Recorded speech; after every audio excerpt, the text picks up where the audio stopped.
7 December 1941, the Russian front. As the world reels at the news of the Japanese attack at Pearl Harbor, thousands of miles away, events are unfolding that, while largely ignored by the press, are no less monumental. For the last 24 hours, the front directly to the west of Moscow, where the Germans had driven within sight of the Kremlin, has been ablaze with Russian artillery and tank fire. The German commanders, who at first considered this a limited and localized action, have now begun to realize that it is much more. It is becoming clear that, despite their belief that the Red Army was too tired and their resources too depleted to mount a meaningful assault, this is the beginning of a carefully planned counteroffensive, one for which they are ill-prepared and will likely be unable to repulse. This counteroffensive is the opening move of a well-planned and perfectly timed plot led by Marshal Georgy Zhukov and Joseph Stalin to turn back the Germans, thereby saving Moscow and, in effect, the Soviet Union itself. For months, Stalin has been holding men and equipment in reserve despite the devastating advances being made by the enemy.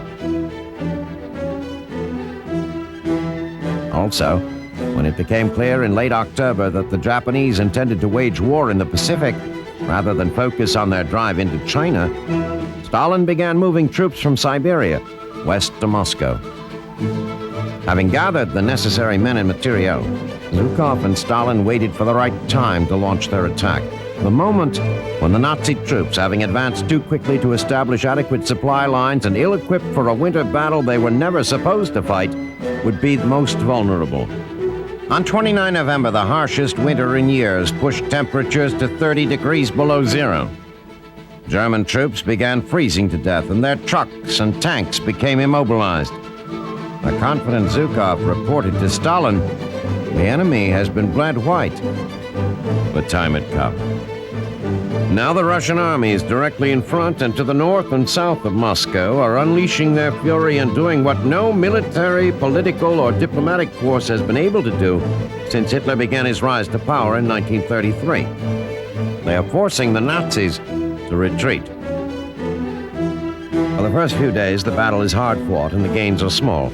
But by 11 December, the Red Army's progress is such that Stalin feels confident enough to announce that the German advance on Moscow has been halted, and Soviet troops have taken the offensive, driving the Nazis back hundreds of miles in some places, and liberating over 400 towns and villages in the process. For the Russian people, who have had little to celebrate since the invasion began, there is at last good news from the front. While the Germans are not beaten, they have been driven from the steps of the Kremlin, and this is enough to bolster the faith of a nation hungry for hope. By 18 December, the offensive has played out.